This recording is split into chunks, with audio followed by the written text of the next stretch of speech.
Bien le bonjour à tous. Ah.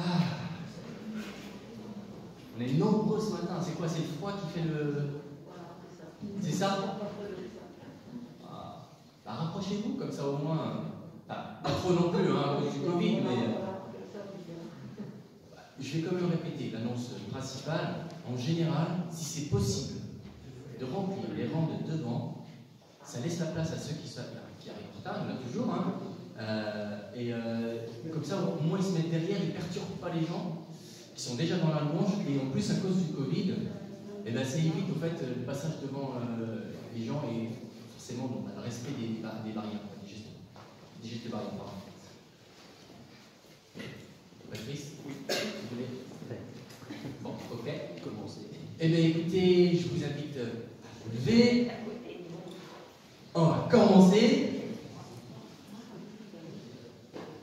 Et on va entendre chanter, hein. Ne nous laissez pas tout seuls, c'est marrant. Amen.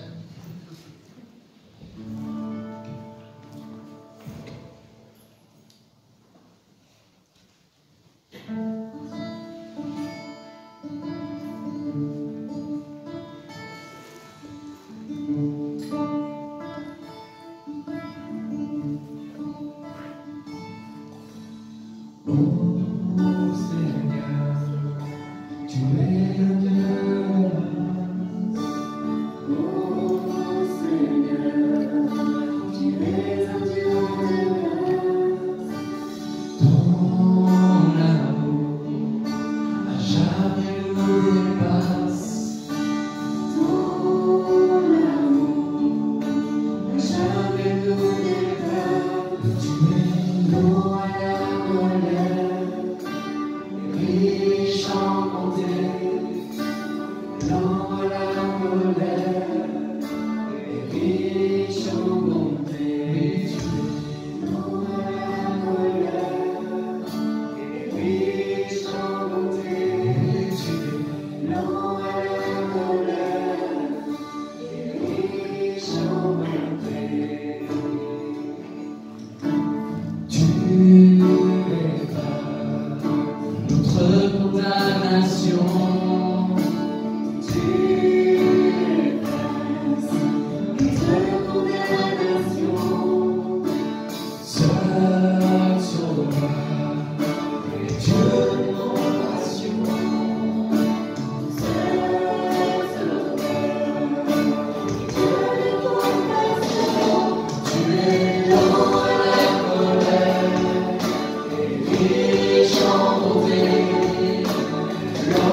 mais facile en réalité. Très simple, mais il manifeste tous les jours. Tous les jours, il manifeste sa bonté au travers de nous et il faut le croire, le saisir par la foi. Amen.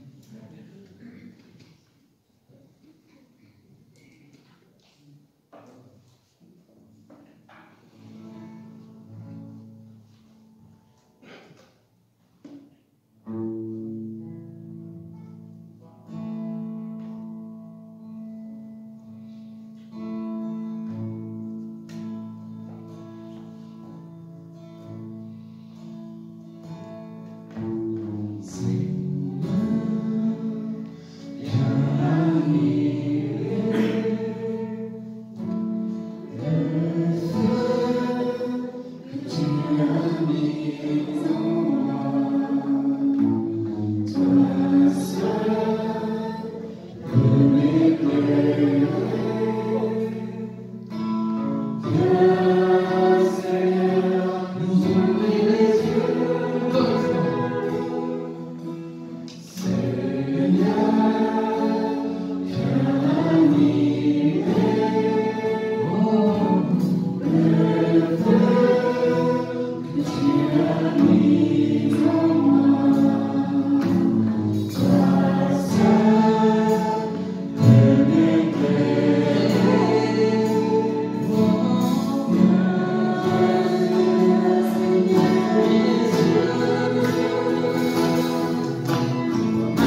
sois sauvé, toi et ta famille, sans la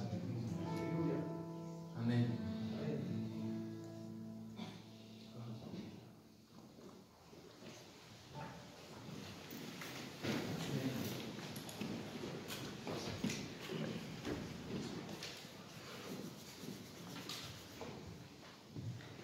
Merci au groupe de louanges. Est-ce que ça vous a fait du bien? Oui? C'est vraiment super. Merci. Amen. On a envie de dire Amen. J'aimerais vraiment que ce matin, eh bien, on puisse avancer dans notre marche avec Dieu et surtout, ce qui est important pour moi, c'est pas juste la connaissance, hein, c'est vraiment aussi l'application de la parole dans notre vie. Je m'aperçois en fait qu'on peut avoir notre tête bourrée d'informations et finalement dans notre vie de tous les jours il y a un tel décalage entre ce qu'on connaît ici et ce qu'on applique dans notre vie de tous les jours. Hein. Et pour moi c'est vraiment important que cette parole puisse descendre dans notre cœur et que ce soit quelque chose qu'on vit chaque jour. En tout cas je voudrais vous souhaiter la bienvenue et je suis très content de vous avoir ici. Je suis content que Marie soit rentrée de la réunion. Et donc tu vois, on a retrouvé le froid, tu as retrouvé le froid vitréen. Il fait meilleur là-bas maintenant? Ça commence à changer? Bon, en tout cas, bienvenue, très contente de te revoir. Et puis, je vous souhaite en tout cas de passer une bonne journée, enfin une bonne matinée ensemble. J'avais commencé toute une étude sur Éphésiens, où on était en train d'étudier verset par verset. Et puis, il y a 15 jours, en fait, alors l'avantage, c'est que quand on prêche, on peut décider un petit peu ce qu'on veut faire et ce qu'on va partager. Et puis, il y a 15 jours, j'avais vraiment à cœur de partager sur la puissance des divisions. En fait, en ce moment, je ne sais pas pourquoi, je ne sais pas si c'est une conséquence du confinement ou je ne sais pas ce que c'est. En tout cas, je m'aperçois que je rencontre beaucoup de monde. Et il y a beaucoup de divisions, je trouve, dans les familles, dans les couples, parmi les enfants avec les parents. Et c'est quelque chose qui m'a beaucoup travaillé parce qu'en fait, je m'aperçois que derrière les divisions, il y a tout un malaise, il y a tout un problème et ça fait mal en fait. Et en fait, on se retrouve avec des gens qui sont complètement KO, qui ne vont pas bien et qui sont mis au placard, puisque finalement, quand ils sont comme ça, ils ne peuvent plus rien faire et ils ne sont certainement pas utiles à Dieu. Et donc du coup, j'ai décidé, avant de continuer en fait avec Éphésiens, et on va reprendre un moment parce que je veux absolument finir ce livre, je me suis dit que c'est bien d'avoir parlé des divisions. Je pense qu'il y a un moment où il faut parler aussi de l'amertume et des conséquences de l'amertume dans notre vie. Et donc aujourd'hui, on va se concentrer là-dessus, sur l'amertume. Et la semaine prochaine, j'aimerais parler du pardon. Je pense que c'est très important aussi de savoir pardonner, de demander pardon et de savoir pardonner. Et puis, le dimanche d'après, eh bien, on fera un culte spécial Sainte-Seine, si on peut, si effectivement notre département passe du rouge peut-être au orange ou au vert, je ne sais pas. Mais en tout cas, j'aimerais apporter aussi un message sur la Sainte-Seine, parce que c'est quelque chose qui nous semble important de mettre en avant et de se rappeler pourquoi on fait la Sainte-Seine et à quoi ça sert et comment la vivre bien. Et donc, je pense que ça sera vraiment tout à l'honneur du Seigneur. Mais aujourd'hui, Hébreux chapitre 12, versets 12 à 17, nous dit, donc Hébreux 12, versets 12 à 17, nous dit « Fortifiez donc vos mains défaillantes et vos genoux flageolants, et faites des voies droites pour vos pieds, afin que ce qui est boiteux ne se démêle pas, mais plutôt soit guéri. Recherchez la paix avec tous et la progression dans la sainteté. Sans elle, personne ne verra le Seigneur. Veillez à ce que personne ne se prive de la grâce de Dieu, de ce qu'aucune racine d'amertume produisant des rejetons ne cause du trouble et que beaucoup n'en soient infectés. » Et verset 16, après. « Veillez à ce qu'aucun de vous ne fasse preuve d'immoralité sexuelle ou ne se montre profaneur comme Ésaü, qui pour un seul repas a vendu son droit d'aînesse. Vous savez que plus tard, il a voulu obtenir la bénédiction, mais a été rejeté. En effet, il n'a pas pu amener son père à changer d'attitude, bien qu'il l'ait cherché avec larmes. » Je vous invite à prier et puis on va rentrer dans le vif du sujet. D'accord ? Seigneur, merci pour la joie d'être ensemble et de pouvoir participer à cette communion fraternelle. Et même si on doit respecter cette distanciation et avoir ces masques sur la tête, Seigneur, ça n'empêche qu'on est unis par l'Esprit. et que ton esprit est au milieu de nous. Ça, on en est certain, on n'en doute pas. Et on croit aussi, Seigneur, que eh bien, tu nous transformes au travers de ta parole et que tu permettes aussi de nous aider dans notre vie sociale, dans notre vie, dans notre communion avec les uns et les autres, et simplement dans la vie en général. Seigneur, on s'aperçoit que beaucoup de gens vivent dans la division, il y a des problèmes dans les familles, dans les couples, dans les sociétés, dans le travail, dans tout, avec les voisins, et on s'aperçoit des fois que ça commence par des choses, des broutilles qui sont tellement stupides, et finalement, eh bien, ça monte en mayonnaise, et on ne se parle plus, on se fait la tête pendant des fois des années. On arrive même jusqu'à la fin de notre vie, à la fin de notre vie, où on n'a jamais été réconciliés les uns avec les autres. Et Seigneur, si on a l'esprit de toi, ton esprit en nous, c'est inconcevable. Aide-nous, Seigneur, à comprendre ce que ça veut dire aujourd'hui de l'amertume, qu'est-ce que ça apporte dans la vie. Et surtout, aide-nous à trouver une issue de secours, et je crois que tu es la réponse à cette issue de secours. Alors ce matin, je ne veux pas remuer effectivement la boue, je ne veux pas remuer les problèmes, mais j'aimerais tout simplement qu'on vienne ce matin avec un cœur ouvert, un esprit ouvert, et à l'écoute de ce qu'on peut entendre. Et même si peut-être que certains d'entre vous vous êtes dit c'est hors de question, je ne pardonnerai jamais, je voudrais tout simplement que ce matin, dans l'humilité de votre cœur, vous vous dites bon, qu'est-ce que j'ai peut-être à apprendre ici? Et on verra pour le reste plus tard. Au nom de Jésus. L'amertume, en tout cas, eh bien, quand on rencontre quelqu'un qui a de l'amertume, on rencontre des gens qui ont toujours des excuses. Il y a toujours une excuse pour avoir un cœur amer. Il y a toujours quelqu'un qui nous a fait du mal, toujours quelqu'un qui a dit des bêtises sur nous, et toujours des choses qui nous ont été faites, qui étaient injustes. Et donc, à cause de cela, eh bien, on a cette amertume dans le cœur. L'amertume aussi, une autre réalité, c'est qu'elle nous empêche de voir toutes les possibilités. En fait, on passe notre temps à voir que l'amertume, et comme je le dis souvent, tant qu'on a les yeux sur l'amertume, eh bien, on ne les a pas ailleurs, sur la solution. L'amertume aussi nous bloque notre croissance spirituelle. Il est évident que si on a quelque chose dans notre cœur qui nous empêche d'avancer avec quelqu'un ou dans la vie, eh bien, ça va nous empêcher aussi d'avancer avec Dieu. L'amertume aussi, elle nous aveugle et elle nous vole notre joie, elle nous vole notre paix, elle nous vole aussi l'amour qu'on pourrait avoir les uns pour les autres. Dans Acte 14, verset 2, la référence qui est faite, c'est le mal. Une vie remplie par le ressentiment qui nous étouffe. Et à force d'emmagasiner, eh bien finalement, on ne voit plus rien d'autre et aucune autre solution. Et c'est une finalité. La vérité dans le contexte du livre aux Hébreux se trouve dans les derniers versets qu'on trouve dans Hébreux 13, versets 20 à 22. Il est écrit que le Dieu de paix qui a ramené d'entre les morts le grand berger des brebis, par le sang d'une alliance éternelle, notre Seigneur Jésus, vous rende apte à tout ce qui est bien pour faire sa volonté. Qu'il fasse en nous ce qui lui est agréable par Jésus, à qui soit la gloire au siècle des siècles. Amen. Et je vous demande, frères, de supporter cette parole d'exhortation, car je vous ai écrit brièvement. On voit l'importance d'être apte à tout, c'est-à-dire d'être parfait, comme quelqu'un qui est équipé justement pour faire face. Le but ici n'est pas seulement d'enseigner la vérité, mais c'est surtout d'encourager à vivre notre vie dans cette vérité par le moyen de la grâce qui nous est donnée, par cette puissance que Dieu nous donne, cette capacité que Dieu nous donne. C'est vrai, je comprends que quand on a une énorme amertume envers quelqu'un parce qu'un mal nous a été fait, c'est très difficile par nos propres moyens et de nos propres émotions de dire « bon, eh bien, j'ai décidé de pardonner, je vais mettre ça derrière ».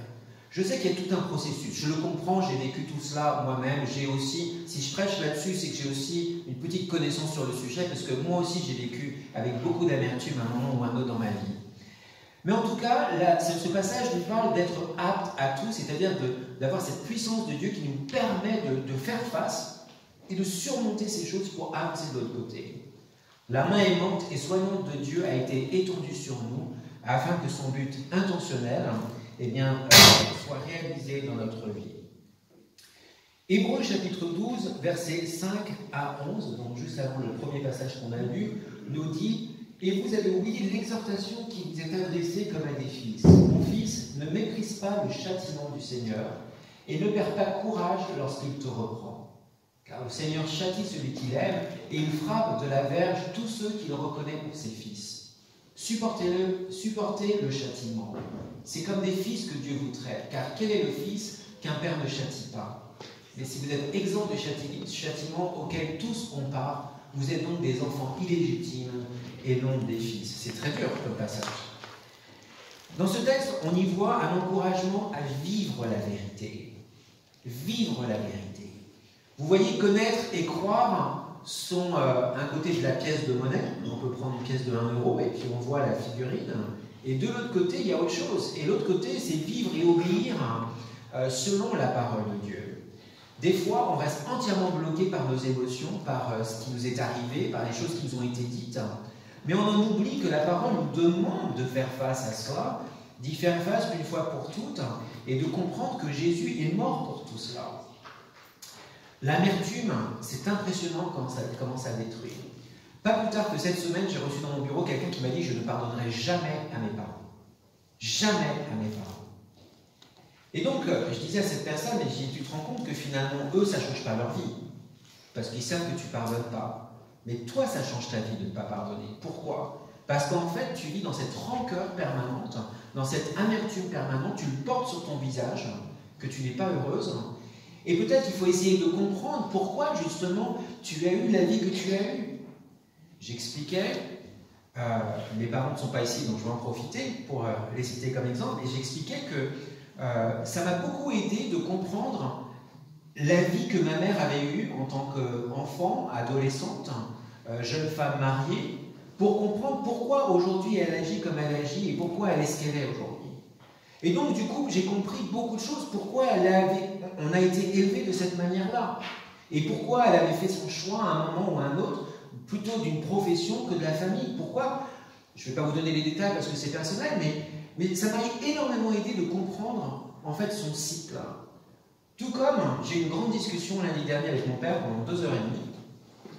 On avait besoin de parler de choses de famille et on avait besoin de parler de choses très personnelles. Et j'ai dit à mon père, tu sais papa, tu m'as jamais dit que tu m'aimais. Une seule fois, tu m'as jamais dit une seule fois dans ma vie que tu m'aimais. Je n'ai même pas le souvenir que tu m'aies pris dans tes bras ou que tu m'aies pris sur tes genoux. Mais je sais que tu m'aimes. Et je vais vous dire pourquoi je sais qu'il m'aime. C'est parce que, en fait, j'ai fait ce travail sur moi plutôt que d'avoir de l'amertume, d'essayer de comprendre quelle a été sa vie, toute sa vie en fait. Il a 75 balais aujourd'hui.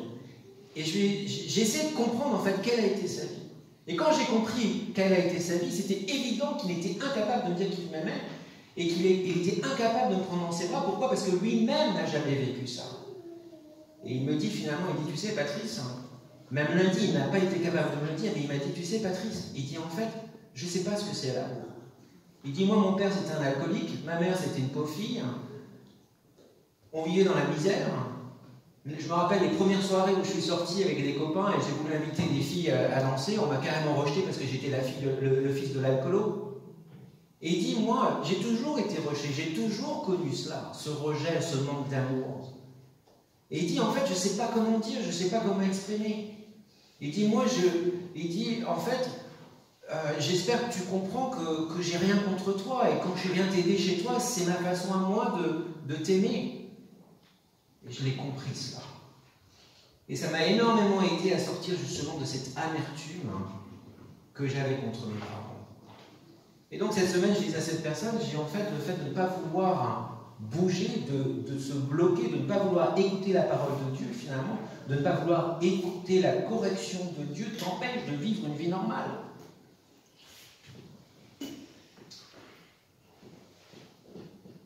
Et c'est le problème, c'est que quand on regarde une pièce, il y a toujours deux côtés en fait. Et c'est important de regarder à la montagne, pas justement en 2D, mais en 3D. Il y a toujours un autre côté de la montagne. Il y a toujours autre chose. Et peut-être qu'on peut ne pas comprendre ce qui s'est passé dans la 3e dimension, mais en tout cas on peut se retrouver au sommet, même si on ne comprend pas tout de chaque côté. Alors on voit dans les versets 12 et 13 l'importance de la restauration. Et là, en fait, dans Hébreu, on est exhorté à nous fortifier. Fortifiez donc, il dit, fortifiez donc vos mains défaillantes et vos genoux flageolants. L'auteur utilise une métaphore ici en quelque sorte d'un athlète qui se trouve dans une course et puis il est en train de flageoler. Il décrit la condition de cet individu qui est épuisé, il est fatigué. Hier, je disais à Laetitia, je me suis remis à courir depuis 4 mois. C'était dur hein, quand on n'a pas couru pendant des années. Mais hier, j'étais fier de moi, j'ai fait 7 km et je me suis arrêté 2 fois. Mais au bout du 6e kilomètre, je sentais que mes jambes flageolaient. Je sentais que mes mains, elles étaient lourdes. Je sentais que mon corps, c'était plus un corps de 20 ans, quoi. Et donc, on doit expliquer les principes spirituels et ensuite illustrer et encourager leur application au travers de choses comme ça. Il y a des moments dans la vie où tout est lourd, tout est compliqué, où on sent que ça ne va pas faire. Mais on doit toujours se rappeler, toujours se rappeler que Dieu peut nous donner un second élan, un nouvel élan d'énergie et une réponse aussi à nos problèmes. Ésaïe 35, versets 3 à 4 dit « Fortifiez les mains languissantes et affermissez les genoux qui chancellent. Dites à ceux dont le cœur palpite, fortifiez-vous, soyez sans crainte. Voici votre Dieu, la vengeance viendra, la rétribution de Dieu, il viendra lui-même et il nous sauvera. » J'aime dans ces moments où je ne vais pas bien, où il y a des soucis avec certaines personnes, de me rappeler que Dieu de toute façon est juge et il jugera tout. En finalité, il y a des choses que je n'ai pas besoin de prendre entre mes mains. Lui, il va être le juge. Lui, c'est lui qui aura le dernier mot. Chaque individu fera face à Dieu à un moment ou à un autre pour rendre des comptes par rapport à sa vie. Cela parle de la restauration aussi à venir d'Israël, avec comme application de renforcer l'endurance parmi ceux qui sont persécutés. C'est important quand on passe par des moments compliqués dans la vie, avec des gens qui sont compliqués, avec des gens qui nous font du mal, de se rappeler que Dieu va être le juge, que Dieu va prendre soin d'eux, et il va prendre soin de nous. Et j'aime ce passage qui me semble vraiment important de nous rappeler de fortifier nos mains languissantes, de nous affermir quand on chancelle. Dieu est maître de tout, Dieu est au contrôle de tout. C'est pourquoi il dit « Redressez-vous, redressez les mains défaillantes et les genoux flageolants ». Cela veut dire élever, c'est utilisé pour parler de la restauration de ruines. Vous savez, quand il y a des murs qui s'écroulent et on les remonte, on les redresse pierre par pierre. Ça demande de la discipline de notre vie, de la discipline de notre esprit, de la discipline dans le sens où on doit justement s'appuyer sur Dieu et non sur nos propres forces, de la discipline justement pour pouvoir passer de l'autre côté de la montagne. Quand il parle des mains défaillantes, des mains qui sont abattues, est-ce que ça vous est déjà arrivé de ne plus avoir de force dans vos bras et de ne plus pouvoir porter les choses? Est-ce que ça vous est déjà arrivé? Oui. Ouais. Quand il parle des genoux flageolants, c'est presque de la paralysie, quand on se sent faible, on ne peut plus se porter. L'athlète qui court se fatigue, il s'épuise. L'amertume, malheureusement, contrôlera votre attitude et vos actions. Elle vous empêchera d'avancer, elle vous fera flageoler. Et ceci porterait une personne qui n'est plus du tout au contrôle d'elle-même, mais qui est contrôlée par ses émotions, sa colère, son ressentiment, et qui se retrouve en position de fragilité. Est-ce que ça vous est déjà arrivé d'être vraiment super en pétard contre quelqu'un, de vous énerver, d'être vraiment en colère avec quelqu'un? Oui? Est-ce qu'il y en a qui ça leur est jamais arrivé? Comment vous êtes quand vous vous énervez? Allez, tiens, je pose la question. J'ouvre. On explose? Non à la colère. Non à la colère, ouais. Quoi d'autre? Quand on est en pétard contre quelqu'un, qu'on est énervé, qu'est-ce qu'on fait? On tremble, On crie. Hein? On crie. On crie, on tremble, Enfin, voilà, il y a plein de choses. On voit qu'on n'est pas nous-mêmes. Et c'est là où c'est pas normal.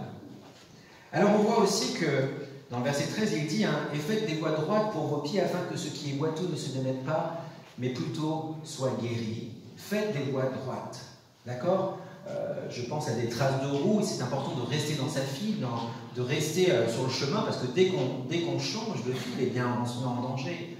Quand on sort, on interfère avec les autres coureurs. Par exemple, imaginez, on est sur un parcours, il y a une ligne de départ, il y a une ligne d'arrivée, et si tu ne restes pas dans ton couloir, tu risques de buter dans l'autre, ou d'être déséquilibré. Et donc, il y a ces moments où c'est vraiment important de rester justement dans son couloir et de garder les yeux fixés sur Dieu. Le proverbe 4, verset 25 à 26 nous dit que tes yeux regardent en face et que tes paupières se dirigent droit devant toi. Aplanis la route par où tu passes et que toutes tes voies soient bien assurées. Dans les moments où justement on a des problèmes avec les gens, c'est vraiment important de garder les yeux fixés sur Dieu. Parce qu'encore une fois, si on a nos yeux fixés sur le problème, sur l'injustice qui nous a été faite, sur la personne, qu'est-ce qui se passe? Il y a cette colère qui monte en nous, il y a cette amertume qui se multiplie, qui triple, qui quadruple. Et donc, on n'est plus nous-mêmes et on n'arrive plus à se concentrer, on n'arrive plus à garder les yeux fixés sur Dieu. On n'a plus la solution, on n'a plus les yeux sur la solution. C'est intéressant de suivre les traces des animaux. Parfois, elles nous dirigent, parfois, elles nous perdent. Quelles sont les traces que vous laissez derrière vous? Quelles sont les traces que vous suivez? Et est-ce que ces traces que vous laissez derrière vous, est-ce qu'elles conduisent les autres vers la vérité ou elles les écartent? Que tous ceux qui viennent derrière nous puissent en tout cas nous trouver fidèles. Ce verset nous montre l'inquiétude face à la personne qui est chancelante, qui est boiteuse, qui est faible. Les chrétiens qui sont inconsistants dans leur marche avec le Seigneur et qui deviennent sur des chemins, qui vont sur des chemins égarés, n'aident pas le corps du Christ. Ils sont un mauvais exemple, une pierre d'achoppement pour les uns et les autres. Il n'y a pas longtemps, quelqu'un m'a demandé « Est-ce que tu as des nouvelles de ce jeune ?» Un jeune que j'avais baptisé. Il s'est fait baptiser, on ne le voit plus à l'église. Alors la question éternelle revient. Croyait-il ou croyait-elle vraiment au Seigneur? Je veux dire, il ou elle. Comme ça, la personne ne va pas se sentir visée. Était-on sûr de son témoignage? N'a-t-on pas été trop vite par rapport à son baptême? Ce que je peux vous dire, en tout cas, c'est que je n'ai jamais baptisé quelqu'un où j'ai pas vu quelque chose qui s'était passé dans sa vie depuis qu'il avait connu le Seigneur. C'est-à-dire que quand je baptise quelqu'un, je vais faire des études qui vont durer généralement très longtemps avec ces personnes-là, avant le baptême et après le baptême. Et je vais toujours m'assurer qu'il y a eu un changement dans leur vie, qu'il y a quelque chose qu'on peut voir, qui est palpable, qui est visible. Mais on sait très bien, malheureusement, on sait très bien que dans cette vie, eh bien, il est très facile de s'écarter du Seigneur et il est surtout difficile pour un jeune de suivre les traces de ses parents quand justement ses parents eh bien, ont des traces qui sont floues et qui ne mènent pas forcément facilement vers le Seigneur. Donc vivez donc dans la droiture et vous laisserez derrière vous des pistes droites. Elles seront une inspiration beaucoup plus facile pour ceux qui vous suivent et qui vous regardent, que ce soit vos enfants, votre famille, vos voisins et tout cela. On voit dans les versets 14 à 15 l'importance des relations. Il dit « Recherchez la paix avec tous et la progression dans la sainteté. Sans elle, personne ne verra le Seigneur. Veillez à ce que personne ne se prive de la grâce de Dieu et ce qu'aucune racine d'amertume, ça y est, on y vient, produisant des rejetons ne cause du trouble et que personne n'en soit infecté. » Dans le verset 14, la première partie du verset 14, on voit l'importance de relations paisibles, des relations humaines. Ça, c'est l'objectif des croyants, d'avoir des relations paisibles. Matthieu 5, verset 9, nous dit « Heureux ceux qui procurent la paix, car ils sont appelés fils de Dieu. » Est-ce que les gens qui sont en contact avec vous disent « Tiens, quand je suis autour de Patrice, quand je suis autour d'un tel, eh bien, je sais pas, il y a quelque chose de vraiment paisible autour d'eux. » Il y a des gens, c'est pas le cas. Il y a des gens, à chaque fois que tu les vois, ils sont toujours remontés comme je sais pas quoi. C'est comme si la pendule, elle avait été remontée, et il y a des gens, et c'est fatigant d'être autour des gens comme ça. Est-ce que je procure la paix aux gens qui sont autour de moi? Romains 12, 18 nous dit « S'il est possible, autant que cela dépend de vous, soyez en paix avec tous les hommes. » Je suis d'accord qu'on n'est pas responsable de la réaction de certaines personnes, bien que parfois on l'est. Mais si une personne réagit mal par rapport à quelque chose, on n'est pas toujours responsable de ça. Par contre, nous, on est responsable de la façon dont on va réagir par rapport à telle ou telle situation.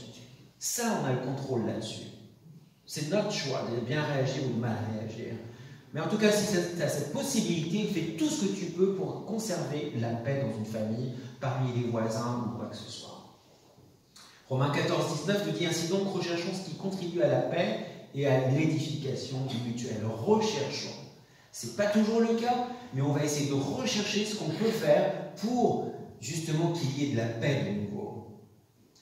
Cette semaine, j'ai rencontré quelqu'un, et donc, j'ai rencontré plusieurs personnes cette semaine, en particulier une personne où j'ai dit, c'est simple, de toute façon, si tu fais rien par rapport à ça, tu vas vivre malheureuse toute ta vie.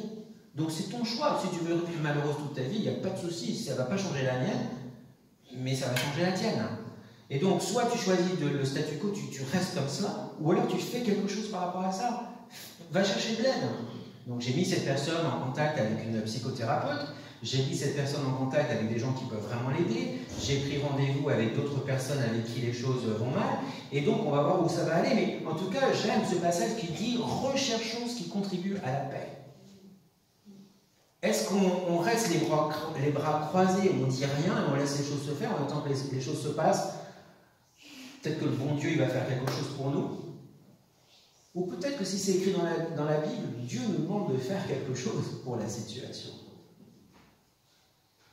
Moi, je ne supporte pas du tout, je ne supporte pas quand il y a un problème avec quelqu'un. Donc, inévitablement, de toute façon, il faut que j'en parle, je refuse le silence. Je préfère la confrontation, je préfère m'en prendre plein la tête, mais je refuse le silence. Je ne gagne pas toujours, hein. Je ne gagne pas toujours justement une restauration de la relation, mais en tout cas je peux dire, et quand je vais me coucher le soir, je sais que j'ai fait tout ce que j'ai pu pour essayer de contribuer à la paix et de retrouver cette paix. Donner à la paix en tout cas sa chance. On a besoin de la grâce. Vivre d'une manière harmonieuse avec les autres, c'est quelque chose qui est important, je dirais que c'est le fruit de l'esprit. Et on parle de relations pures aussi, de sanctification, dans la dernière partie du verset 14, où il dit « Recherchez la paix avec tous de la progression, et la progression dans la sainteté. » La progression dans la sainteté. J'aime cette idée d'être saint. Saint aussi dans notre relation, c'est-à-dire que la façon dont on vit nos relations avec les autres, eh bien devant Dieu, on est saint.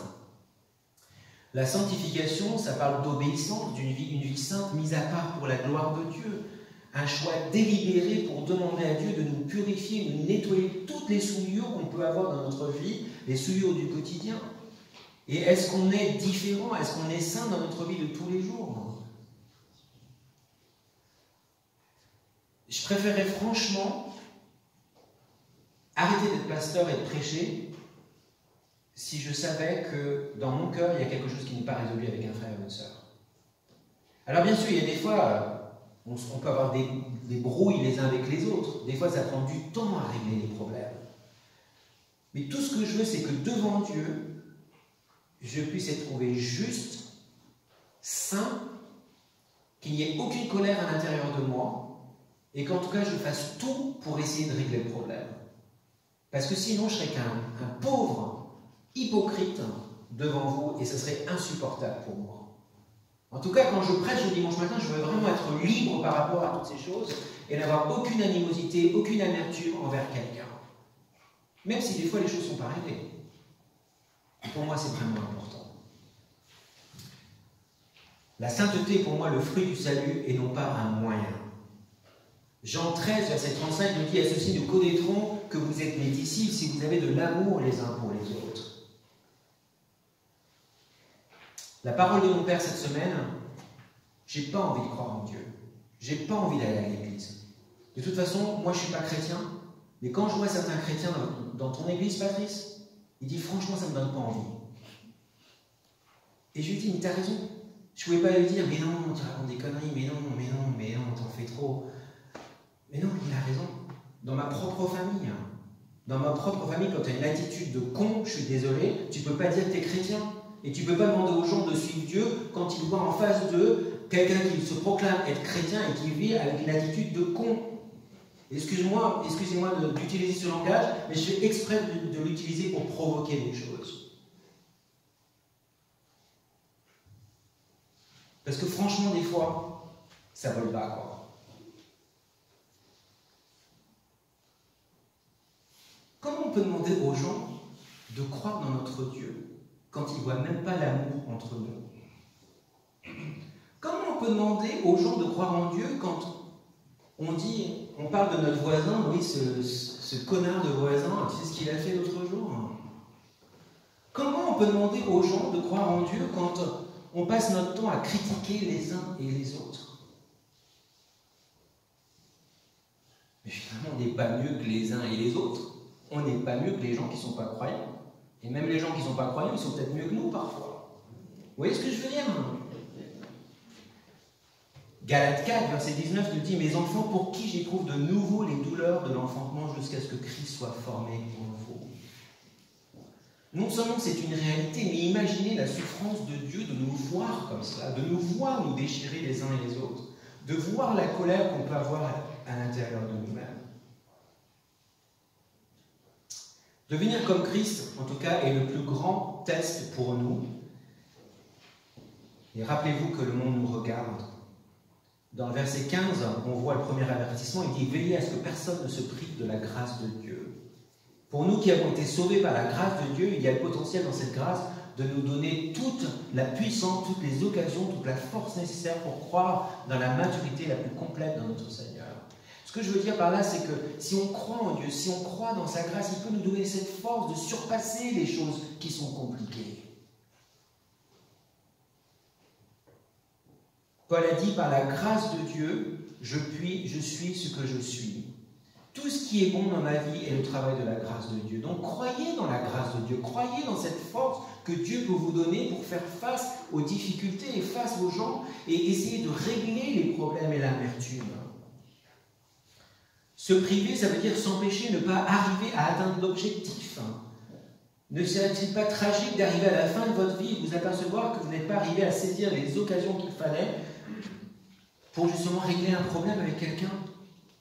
Ne manquez pas, en tout cas, d'être tout ce que la grâce peut vous permettre d'être. On voit le deuxième avertissement aussi, c'est qu'il est important de veiller à ce qu'aucune racine d'amertume ne produise des rejetons et ne cause du trouble, que beaucoup n'en soient affectés. Satan, ce qu'il veut, c'est vous rendre totalement inefficace. Je connais des gens dans cette église qui sont totalement inefficaces aujourd'hui avec le Seigneur. Pourquoi? Parce qu'ils ont une telle rancœur envers quelqu'un qui leur a dit quelque chose au mauvais moment et au mauvais endroit. Ah, je ne pardonnerai jamais ce qu'il m'a fait. Jamais. Il m'a dit ceci, il m'a dit cela, je ne pardonnerai jamais.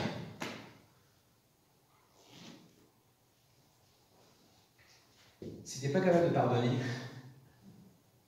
il y a un problème. Il y a un problème. Et ce problème ne vient certainement pas de Dieu. Et ça semble compliqué de s'impliquer dans une église quand on parle comme ça. L'amertume, en tout cas, empoisonnera toute votre vie. D'ailleurs, le diable nous dit qu'il est tout à fait juste d'avoir du ressentiment après ce qu'on vous a fait. C'est vrai. Après tout, on vous a traité injustement. On a dit des mensonges sur vous. Vous êtes la cible constante de critiques et de calomnies.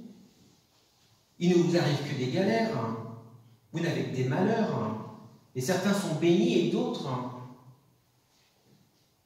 tout s'acharne sur eux. Alors c'est difficile de garder le sourire et une relation avec Dieu et une relation avec les gens de l'Église quand tout ça s'acharne contre nous et qu'en plus les gens sont toujours en train de nous mitrailler et nous taper dessus. Mais vous voyez, l'amertume, malheureusement, elle détruit et elle tue. Elle tue les relations. Et pourquoi? Parce qu'au lieu de bâtir des ponts de confiance entre nous, l'amertume détruit ces ponts. Ce sont souvent des malentendus, des ragots, la recherche du mal, des attaques, le manque de reconnaissance, des bêtises qui sont dites et répétées, et un sentiment d'injustice toujours et toujours et toujours et encore, et un sentiment d'incompréhension, la solitude. Et si les choses ne sont pas résolues, alors l'amertume tue toutes les relations autour de nous. Et je vous dis, quand j'ai dit à cette personne cette semaine, j'ai dit, tu sais, si tu le portes sur toi, toute ta colère, tu la portes sur le visage. Il n'y a rien de souriant chez toi. Tout est sur ton visage. Et ça donne franchement pas envie de te parler. Les relations deviennent alors superficielles et elles restent juste à la surface et interdiction d'aller plus loin. Qu'est-ce qui se passe quand on a été blessé? C'est qu'on construit des murs autour de nous. Et donc on ne veut surtout pas que les gens se rapprochent de nous parce qu'on ne veut surtout pas se faire avoir encore une fois. Et puis de toute façon, comme on a compris que tout ce qu'on dit est répété, donc il vaut mieux se taire plutôt que dire les choses et que les gens utilisent ce qu'on dit contre... Vous voyez ce que je veux dire?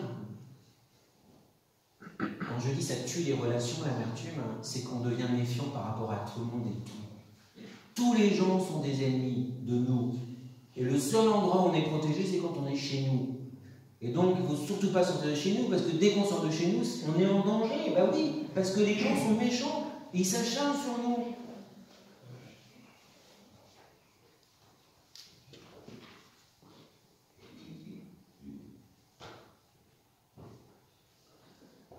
C'est dommage.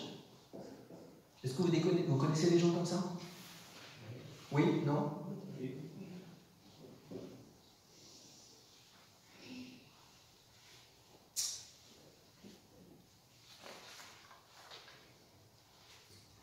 Dans les versets 16 à 17, il est écrit, désolé à l'arrière, Priscille, je saute des trucs, mais versets 16 à 17, il est écrit « Veillez à ce qu'aucun de vous ne fasse preuve d'immoralité sexuelle ou se montre profanateur comme Ésaü, qui pour un seul repas a vendu son droit d'aînesse.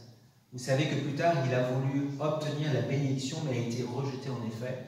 Il n'a pas pu amener son père à changer d'attitude, bien qu'il l'ait cherché avec larmes. » Ésaü est quelqu'un qui avait choisi de négliger la grâce de Dieu, cette faveur que Dieu nous donne. Il a pris une décision en se basant sur une gratification présente plutôt qu'une satisfaction à venir. Et on voit dans le verset 16, il dit « Veillez à ce qu'aucun de vous ne fasse preuve d'immoralité sexuelle ». C'est-à-dire, il parle de débauché ici, de débauche, personne immorale. Aucun engagement face à la pureté. Et Jacob était son frère et son père s'appelait Isaac. Il connaissait les Écritures, les promesses de Dieu. Il était en communion avec son peuple et pourtant, avec une grande détermination, il a tourné son dos à Dieu et aux choses de Dieu. Et vous voyez ce qui se passe, c'est que quand on a énormément d'amertume, eh bien on commence à tourner notre dos vers les autres et inévitablement on tourne notre dos à Dieu. Parce que Dieu veut effectivement qu'on ne reste pas dans l'amertume. Dans le verset 16, il parle d'être profanateur, sans Dieu, aucune révérence pour les choses de Dieu, l'opposé de sacré. Il n'y avait aucune place pour Dieu dans sa vie. Les choses spirituelles n'avaient plus aucune importance pour lui dans sa vie. Elles ne comptaient pas. Pourquoi? Parce qu'il était rempli d'amertume envers son père et son frère. Dans le verset 17, on voit qu'Ésaïe était la promesse par laquelle les grandes bénédictions devaient venir, mais à cause de son attitude, à cause de son amertume, à cause de sa colère, qu'est-ce qui s'est passé? Il a été mis au placard. Il a préféré vendre son droit d'aînesse pour quelque chose d'immédiat plutôt que de voir à long terme. Alors comment les choses auraient pu être différentes? Il a manqué clairement le but de sa vie. Quand Ésaïe s'est réveillé, il était trop tard. Il voulait égoïstement les bénédictions de Dieu, mais il ne voulait pas de Dieu. Et il y a beaucoup de gens comme ça, ils veulent les bénédictions de Dieu, mais ils ne veulent pas faire ce que Dieu leur demande de faire. Et donc on s'attend à avoir une belle vie, on s'attend à être aimé dans l'église, on s'attend à être aimé dans notre voisinage, on s'attend à être ceci, à être celui, à être reconnu, mais on n'est pas prêt à faire ce qu'il faut faire pour justement faire face à l'amertume.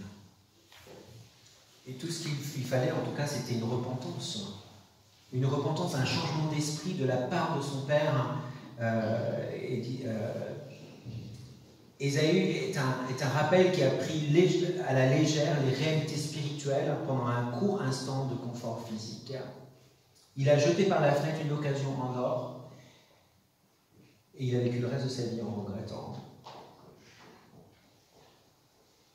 Est-ce que vous faites partie de ces gens-là?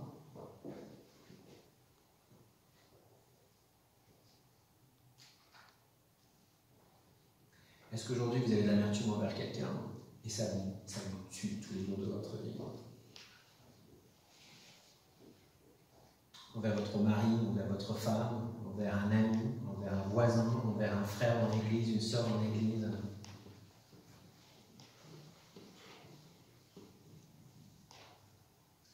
Le fait d'y penser, ça vous fait penser à quoi? Colère? Je peux pas, je pourrais le même.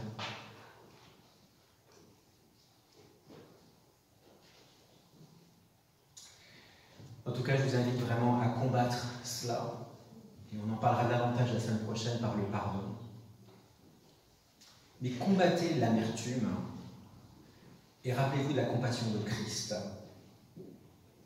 Il change le poison en pitié. Pensez à la compassion de Christ juste avant le passage de la semaine prochaine sur le pardon, mais pensez à Jésus sur la croix. Qu'est-ce qu'il a dit à son Père? Qu'est-ce qu'il a dit à son Père? Ils sont tous en train de se tenir là. Ouais. Est-ce qu'il méritait d'être crucifié sur la croix? Bien sûr que non. Mais on voit que la compassion de Christ nous permet de faire face à l'amertume. La grâce de Dieu permet un changement en moi, en tout cas. Si Dieu m'a pardonné au travers de Jésus sur la croix, alors que je ne méritais rien, combien plus devrais-je pardonner à mon frère, à ma soeur, à mon voisin, à mon mari, à ma femme, à mes enfants? Combien plus? Si Christ a été capable de mourir sur la croix et de me pardonner mes péchés, combien plus je suis capable de le faire? Combattez l'amertume avec l'amour de Jésus, qui effectue une opération sur notre cœur meurtri. L'amour de Christ est tellement géant et infini. Quand on ressent cet amour en nous, finalement, on est capable de s'extraire de la situation, de se détacher du problème. Et combattez l'amertume avec la parole de Dieu. La parole de Dieu nous donne plein de principes qu'on peut appliquer dans notre vie. Et je vais vous dire une chose.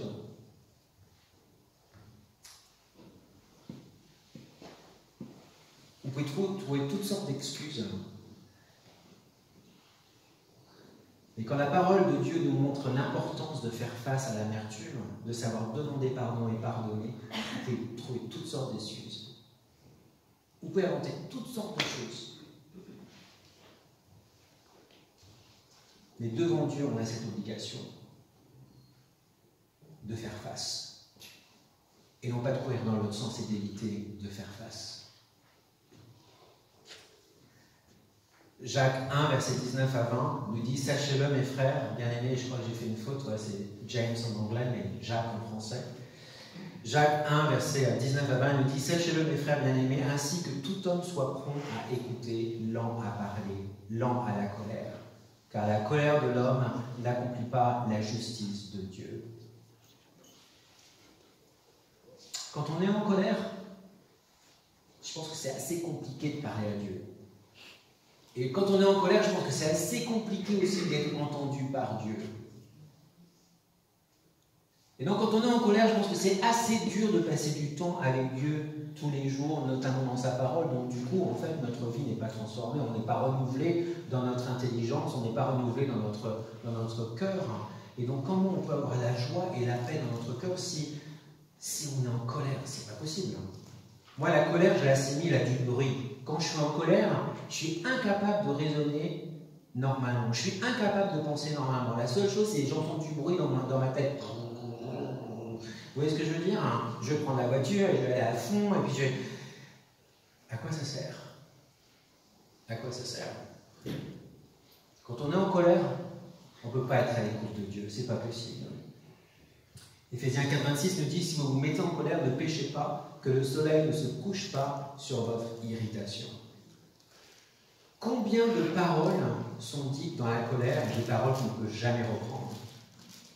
Est-ce qu'il n'y a pas des choses que vous avez dites dans la colère et que vous regrettez toute votre vie d'avoir dit ça? Ouais. Ah, moi j'en ai une quantité. Je pourrais écrire un livre.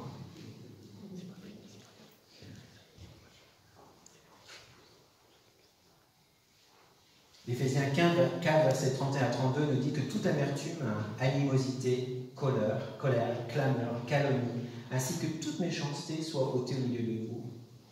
Soyez bons les uns envers les autres, compatissants, faites-vous grâce réciproquement comme Dieu vous a fait grâce en Christ. Matthieu 6, verset 14 à 15, il nous dit « Si vous pardonnez aux hommes leurs fautes, votre Père Céleste vous pardonnera aussi. Mais si vous ne pardonnez pas aux hommes, votre Père ne vous pardonnera pas non plus vos fautes. » Proverbe 15, verset 21 à 22, si ton ennemi a faim, donne-lui du pain à manger. S'il a soif, donne-lui de l'eau à boire, car ce sont des charbons ardents que tu amasses sur sa tête et le Seigneur te le rendra. Proverbe 15, 1, une réponse douce calme la fureur, mais une parole blessante excite la colère. Vous savez comment ça va, hein? Il y en a un qui est en train de gueuler, puis l'autre il gueule plus fort, et puis l'autre il gueule plus fort encore, et puis ça va crescendo, et puis ça... C'est comme l'électricité et les éclairs. Ma femme, elle est très bonne, elle reste toujours très calme. Quand je me mets en colère, ça m'énerve. Et ça m'énerve encore plus parfois. Alors, des fois, je me dis, mais le verset n'est pas juste, c'est pas vrai. Parce qu'elle, elle l'applique ça. Elle est super calme.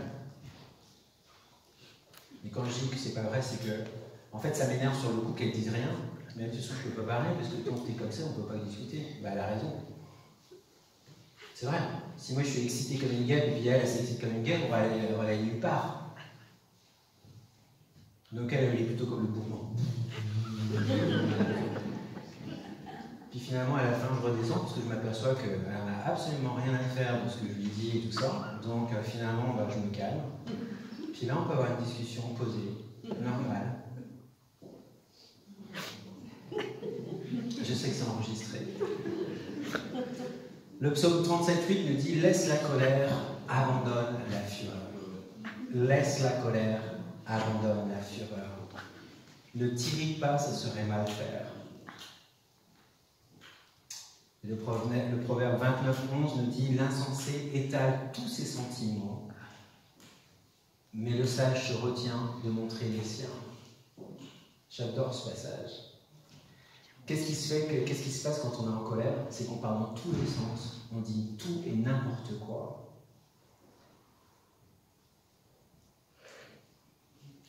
Et des fois, ça va beaucoup trop loin. Et ce passage nous dit finalement que le sage, il se retient de montrer ses sentiments. Qu'est-ce qui est sage? De crier, de gueuler, de tout dire comme ça, ou alors plutôt de rester calme et de pouvoir parler correctement. Donc ça, c'est l'amertume. On parlera du pardon la semaine prochaine. Mais je voudrais vraiment, en tout cas, que vous puissiez travailler dans votre vie. Je ne sais pas si vous passez par des choses comme ça. Je sais qu'il y en a certains, oui, parce que je vous reconnais. Et je connais ma vie. Mais on a un gros travail à faire sur vous. Et tant que vous ne faites pas face à cette amertume, je vais vous dire une chose, il n'y a que vous qui payez le prix, quoi. Vous ne pouvez pas être heureux, vous ne serez jamais heureux. Certains, ça se traduit par des maux de ventre, des migraines, des problèmes de santé. Pourquoi? Parce qu'ils n'ont jamais réglé l'amertume. Et il y a quelque chose de merveilleux de savoir que de l'autre côté de la montagne, il y a une très belle vue. Sauf qu'effectivement, il faut franchir cette montagne. Alors je sais qu'il y en a certains qui l'ont franchi. Et je vous promets qu'on n'a rien à perdre. Et il faut faire tout ce qu'on peut pour essayer justement de régler ce genre de choses. Après, si les gens disent je te pardonnerai jamais et tout ça, ça c'est leur problème. S'il y a des gens qui refusent de vous parler, s'il y a des gens qui... Ça c'est leur problème, c'est plus le vôtre. Eux un jour, ils feront face à Dieu et ils devront rendre des comptes par rapport à ça. Mais vous, ce qui est important, c'est que devant Dieu, chaque jour de votre vie, quand vous allez vous coucher le soir, Jésus vous sourit parce qu'il est heureux de la façon dont vous vivez votre vie. Et qu'il n'y a rien entre vous et lui. Vous voyez ce que je veux dire? Il y a quelque chose de merveilleux de savoir que nous, moi en tout cas, j'ai tout fait pour régler le problème. Même si l'autre refuse, c'est pas un problème. Moi, j'ai fait ce que je devais faire. Prions. Seigneur, merci pour ce passage dans Hébreux qui nous montre l'importance de rester sur le bon chemin et de ne pas nous en écarter à cause de l'amertume qu'on peut avoir à l'intérieur de nous. C'est vrai, Seigneur, que les relations humaines sont difficiles parfois, fatigantes. C'est vrai que des fois, on n'est pas dans un état d'esprit où on est prêt à accepter des remarques. Des fois, c'est des petites choses qui partent de rien et on se met en colère et on se froisse avec quelqu'un, et parfois pour la vie, à cause d'une broutille. Je prie, Seigneur, que tu nous aides. Si vraiment on est en toi, si vraiment on t'a comme sauveur, je te demande, Seigneur, de nous aider à faire tout pour régler les problèmes avec les uns et les autres. Et Seigneur, mettre de ce côté cette amertume qui nous empêche non seulement d'avoir une relation avec les autres, mais aussi nous empêche d'avoir une relation avec toi. Je prie, Seigneur, et j'aspire en tout cas à une vie paisible, et je sais que, Seigneur, je suis un des instruments que tu utilises pour cela. Et quand je peux le faire, alors aide-moi, Seigneur, à restaurer une relation brisée avec un frère, une sœur, un père, une mère, avec un voisin, ou peu importe. Seigneur, en tant que chrétiens, nous devons montrer l'exemple. En tant que chrétiens, nous devons appliquer ta parole, nous devons tout simplement t'obéir. Et même si effectivement un frère nous a offensé, notre responsabilité c'est d'aller le voir et de lui dire « Écoute, tu m'as dit quelque chose de dur qui m'a blessé. » Et notre responsabilité c'est de savoir demander pardon aussi. Et c'est de savoir pardonner. Alors aide-nous, Seigneur, à pratiquer ta parole dans notre vie, à nous appuyer sur ton esprit, à nous appuyer sur ta puissance, ta grâce, pour pouvoir justement être humble chaque jour de notre vie et reconnaître là où on a fauté, et là où on doit demander pardon, et là où on doit pardonner. Mais surtout, aide-nous, Seigneur, à ne pas nous accrocher à une injustice à tout prix, au point de perdre des relations et notre relation avec toi, Seigneur. Au nom de Jésus. Amen. Donc je vous invite à venir la semaine prochaine pour parler du pardon, et mon message est pratiquement prêt et il sera assez percutant. Et si vous n'êtes pas convaincu que le pardon est une bonne chose à faire, j'espère qu'à la fin de mon message vous en serez vraiment convaincu. Je le pense. Donc je vous invite à revenir la semaine prochaine. Invitez d'autres à venir. Ça sera intéressant de voir ce qui va se passer. Sachez une chose, que notre Église ne peut pas grandir, ou je dirais, Dieu ne peut pas bénir notre Église tant qu'il y a des problèmes entre les uns et les autres. Je ne suis pas en train de dire qu'il y a des problèmes entre nous, c'est pas ce que je suis en train de dire. Mais il est clair que si un membre du corps souffre, tout le monde souffre. Et donc si un de vous a des choses qui sont non réglées avec son conjoint, sa conjointe, un frère, une sœur, un voisin, machin, vous savez quoi? Inévitablement, vous amenez ça ici. Inévitablement, vous amenez ces pensées, cette amertume ici. Et donc, je ne vois pas comment Dieu peut bénir cela. Je vais aller plus loin. On avait commencé une étude sur Fougères, et je vais dire les choses comme elles sont. On a commencé une étude sur Fougères il y a 1 an, et on a été obligé d'arrêter l'étude sur Fougères. Pourquoi? Parce que dans le groupe, il y avait des personnes qui avaient de l'amertume les unes envers les autres. Et donc c'est sûr, on peut enseigner, on peut apporter une étude, on peut prier, mais comment Dieu peut bénir si dans un groupe il y a 1, 2, 3 personnes qui ont de l'amertume dans leur cœur?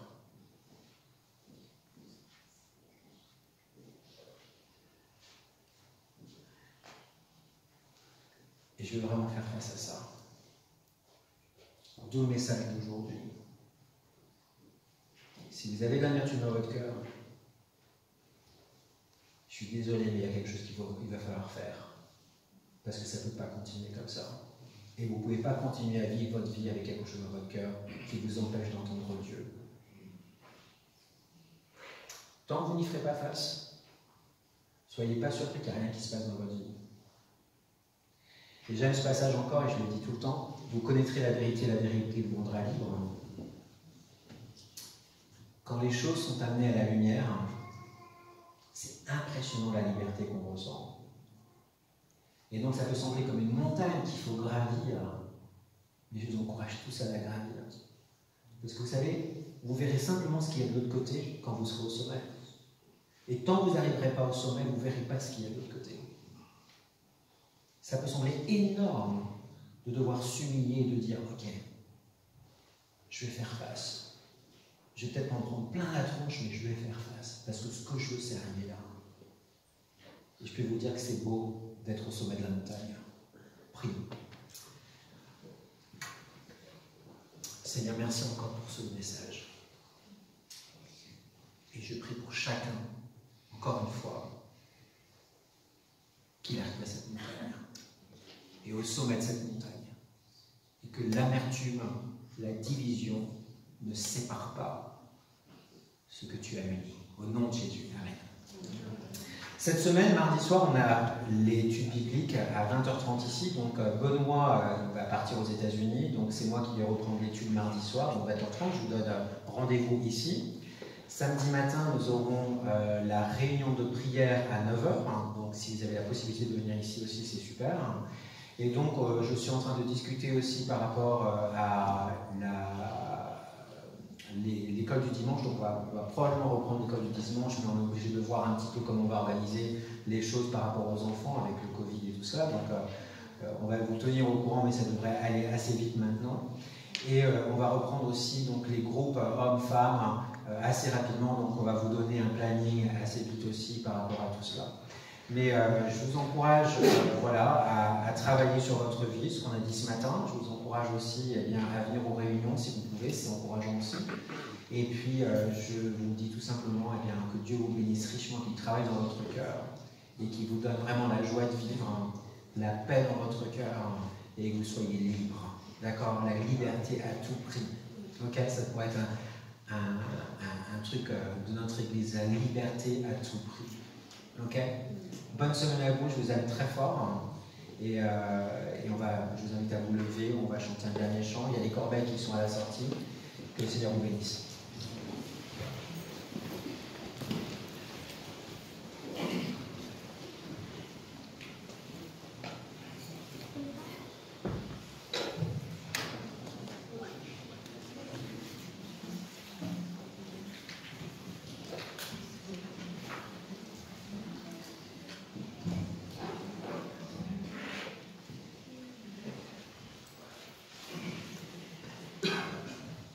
On avait prévu un chant de fin. Et comme on s'est téléphoné en fait, au début de semaine avec Patrice, il m'a dit on va prêcher là-dessus, alors tu choisis bien un chant en fonction. Donc on avait choisi Dans la colère. En fait non, on ne s'est pas du tout téléphoné. Et moi j'étais dans mon coin en tant que musicien, je me disais comment est-ce que je pourrais commencer la louange dimanche prochain avec un chant qui bouge bien, mais qui a un bon message et tout. Et Dieu m'a mis ce truc-là, enfin ce chant-là à cœur, et il ne s'est absolument pas téléphoné avec Patrice pour me dire mets un truc sur la colère. Surtout, mets-le parce que ça va préparer après le message pour que je parle de ma femme en tant que bourdon. Vous vous rappelez de ça C'est enregistré. Il va falloir faire face, Patrice, parce que quand on lance une parole, c'est trop tard, on ne peut plus la rattraper. Je plaisante.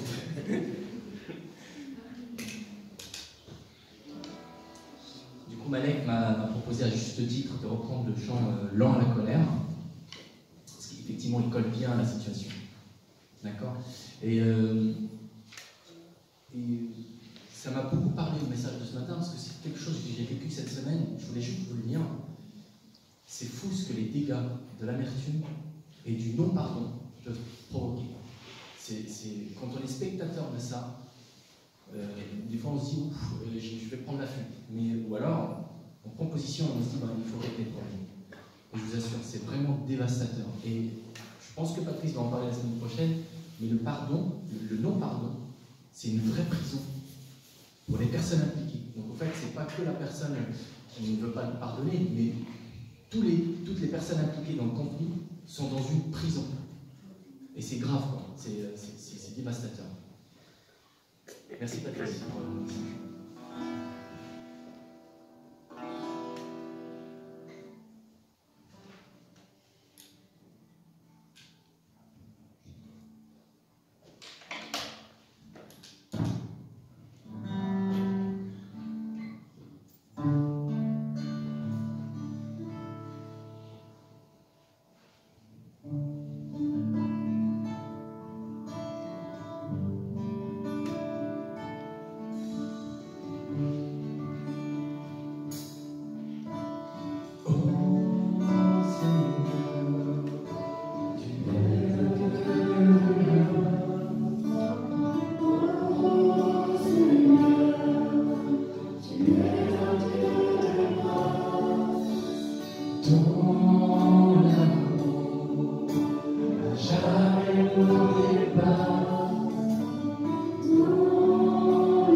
Tu es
la colère.